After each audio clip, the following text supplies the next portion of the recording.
This plant right here is called Cleavers, although some people call it bed straw, some people call it goosegrass.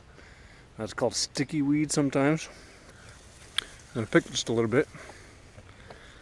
I'm going to get just a short piece.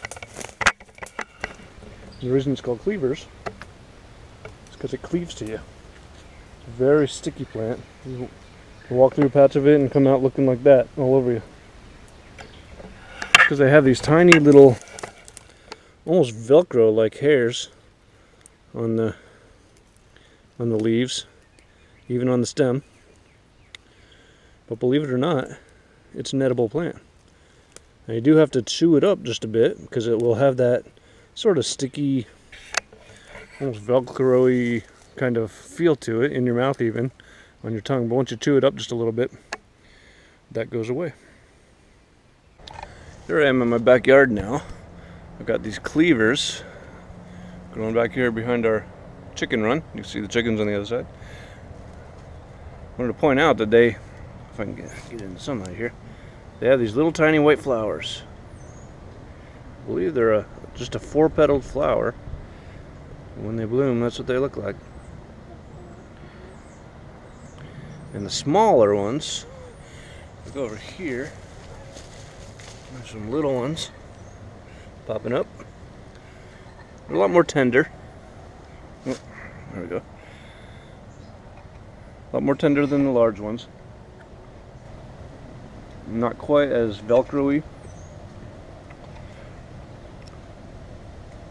But still, this is not one of the choice edibles. It's not something I would deliberately grow or deliberately go out and look for, like violet leaves. Definitely a lot better tasting. The Cleavers are not really bitter per se.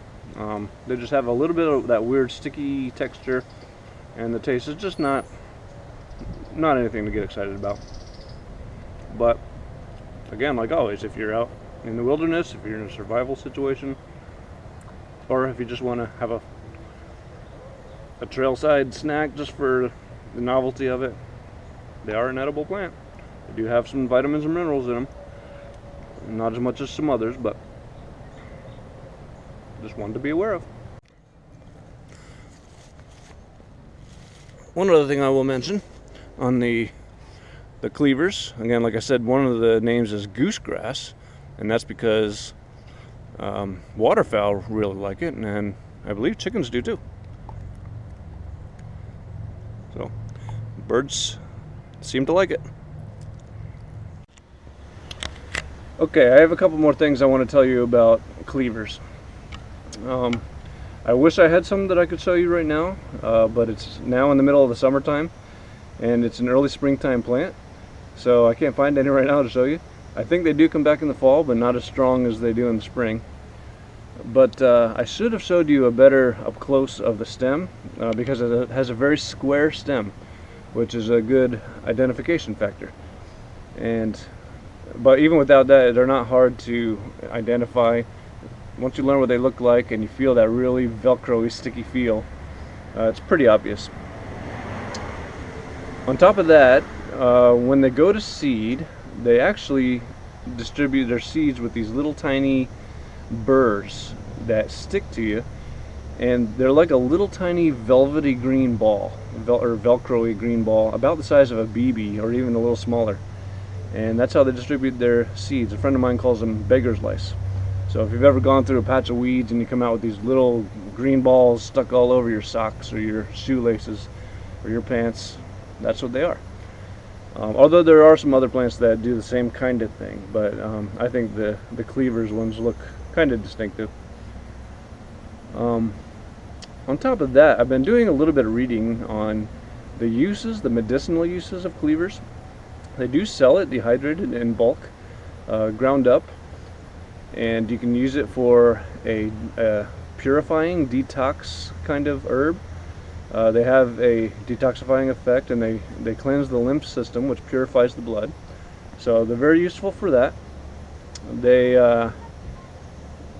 People actually use it for a face wash. You can take it and boil it in some water and use it for a face wash. It's very good for the skin. It tightens the skin, it can reduce wrinkles.